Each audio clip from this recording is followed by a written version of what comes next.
ચાલો આજે આપણે બનાવીશું દાળ અને ભાત, સિમ્પલ ગુજરાતી દાળ ભાત. તો જો ગાઈસ, આ છે તુવેરની દાળ અને આમાં છે ચોખા, બરાબર. આજે આપણે બનાવીશું 4 જણને થાય એટલા દાળ ભાત બનાવીશું. એના માટે સૌથી પહેલાં દાળ અને ભાતને પલાળવાના છે. તો આ મેં અડધો કપ દાળ લીધી છે અને એની સાથે અડધો કપ આપણે ચોખા લઈશું, બરાબર.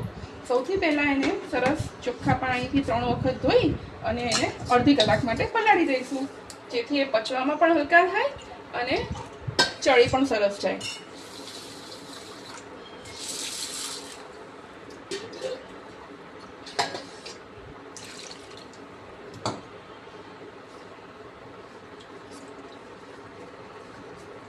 એને ઘસી અને ધોઈ નાખીશું.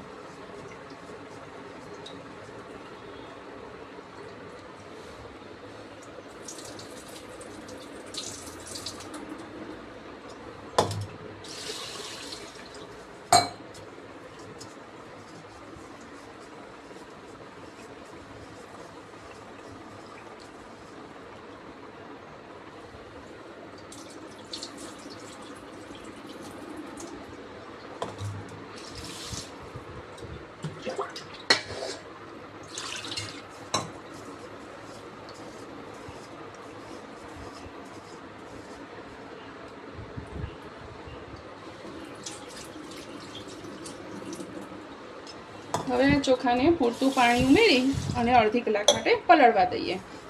હવે આપણે દાળને ધોઈ લઈએ. જો દાળ દિવેલ દીધેલી હોય છે, તેલવાળી હોય છે, એટલે એને ગરમ પાણીથી અથવા હૂંફાળા પાણીથી સરસ રીતે 3 થી 4 વાર ધોઈ લેવાની.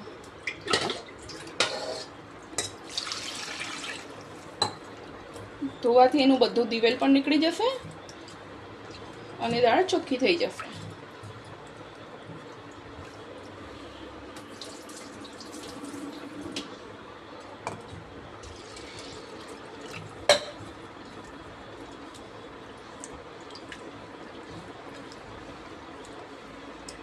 જો લગભગ બધો ડોળ તેલ બધું નીકળી ગયું છે.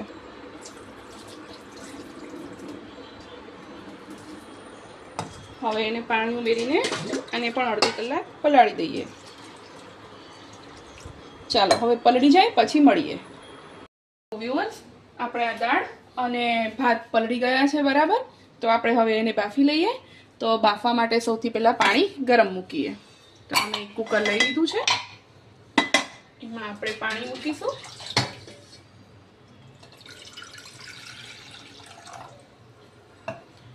અને ગેસને ચાલુ કરીશું.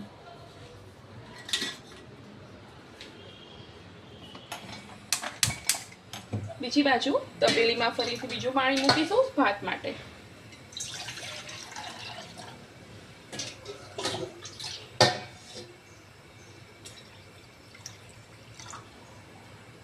બરાબર. હવે બંને ઉકળવા દઈએ.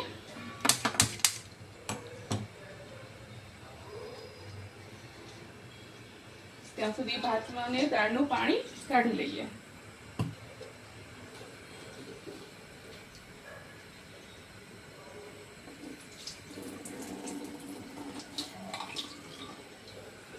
જો આ દાળ પલળીને ફૂલી ગઈ છે અને સોફ્ટ પણ થઈ ગઈ છે. જો ત્યાં સુધી હું તમને બીજી તૈયારી પણ બતાવી દઉં. જો આ કોકમ છે, જેને મેં પલાળી રાખ્યા છે. કોકમ આપણને દાળમાં ખટાશ પણ આપશે અને સુંદર સ્વાદ પણ લાગશે. આ લીમડો, આદુ મરચાંની પેસ્ટ અને ટામેટા, અને આ ગળપણ માટે ગોળ લીધો છે. આપણું પાણી અહીંયા ઉકળી ગયું છે. હવે આપણે એમાં દાળ એડ કરી દઈએ.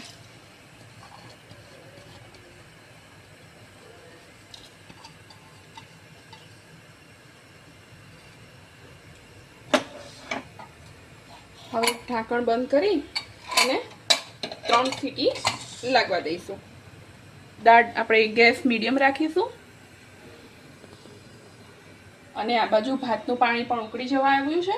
તો આપણે એમાં ભાત પણ ચોખા પણ એમાં એડ કરી દઈએ.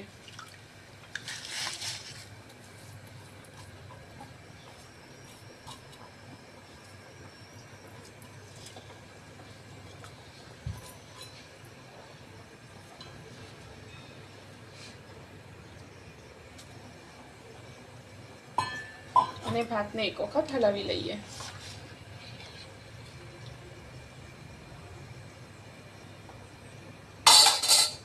હવે ભાતને ઉકળવા દઈએ અને ચડી જાય ત્યાં સુધી થવા દઈએ. પછી એને આપણે ઓસાવી લઈશું. તો આપણા ભાત ચડી ગયા છે ચોખા. જો હું તમને બતાવું, છે ને સરસ ચડી ગયા છે. આપણે હવે એને ઓસાવી લઈએ.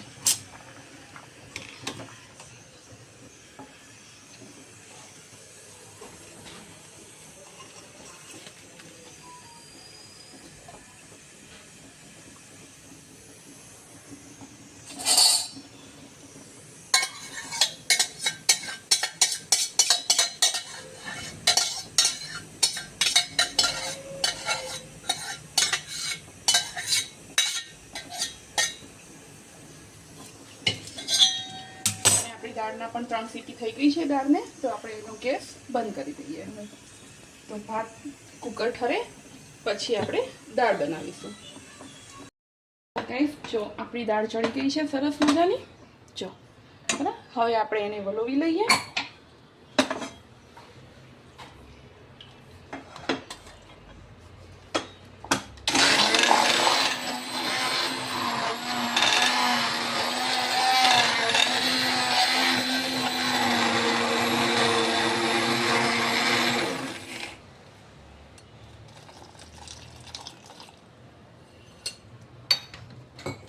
દાળ વલોવાઈ ગઈ છે.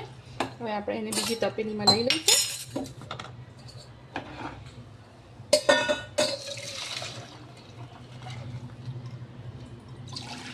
ગુજરાતી દાળ જે હોય છે એ થોડી જાડી હોય છે, પતલી નથી હોતી. એટલે આપણે એમાં એને સરસ રીતે ઉકાળીશું. ગેસ ચાલુ કરી દઈએ. જો એની કન્સિસ્ટન્સી આવી રાખવાની છે અને આ હજુ ઉકળીને જાડી થશે.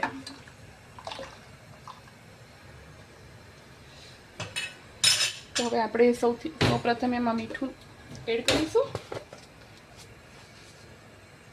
સ્વાદ પ્રમાણે મીઠું એડ કરીએ. અને આ તમને જે મેં કોકમ બતાવેલા એ સરસ પલળી ગયા છે. આટલી દાળમાં આપણે 2 કોકમ ઉમેરીશું. સ્વાદ મુજબ ગોળ ઉમેરીશું અને હળદર પાવડર ઉમેરીશું.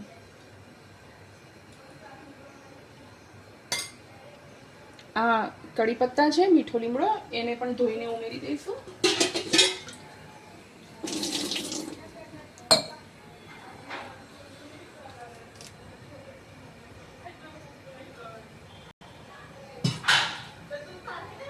અને આ ટમેટા છે, ટમેટાના પણ મોટા ટુકડા કરીને એમાં ઉમેરી દઈશું.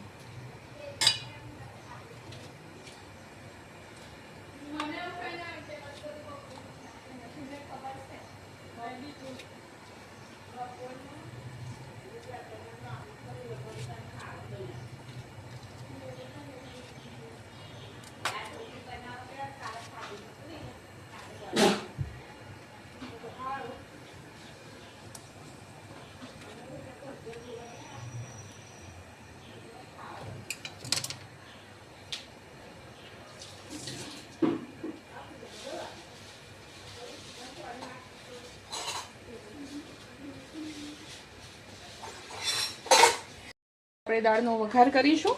હું દાળમાં પહેલાં જ વઘાર કરી દેતી હોઉં છું, જેથી બધા મસાલાનો સ્વાદ અને સુગંધ સરસ રીતે એમાં ભળી જાય. તો જો આપણે આ ચીમની ચાલુ કરી દીધી છે. આપણે સૌપ્રથમ વઘારી એમાં તેલ લઈશું 2 ચમચી જેટલું.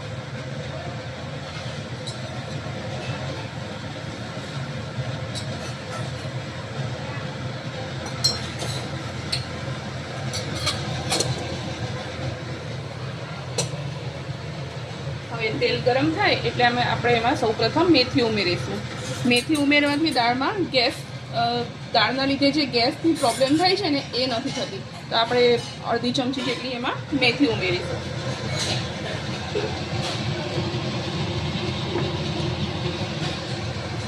સેજ મેથીનો કલર ચેન્જ થાય એટલે આપણે એમાં રાઈ ઉમેરીશું.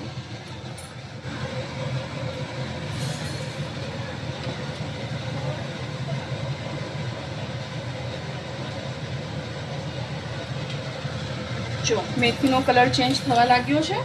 હવે આપણે એમાં 1 ચમચી રાઈ ઉમેરીશું અને રાઈ ફૂટે પછી એમાં આપણે અડધી ચમચી જેટલું જીરું નાખીશું.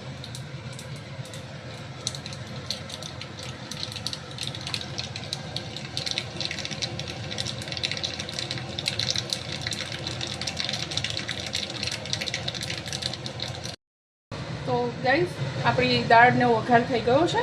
આપણે એમાં થોડા આદુ મરચાં સ્વાદ પ્રમાણે જેટલું તીખું તમને ભાવતું હોય એટલા નાખી શકો. અને ગુજરાતી દાળની ઓળખ એવા સિંગદાણા એક દાળની ઉકળવાની સાથે સરસ મજાના ચડી જશે અને ખૂબ સરસ સ્વાદ પણ આપશે. જો કેટલો સરસ કલર છે ને ગાઈસ.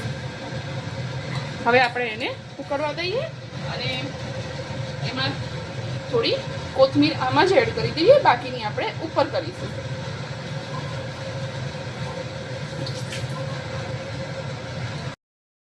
તો જો આપણી દાળ ઉકળી ગઈ છે.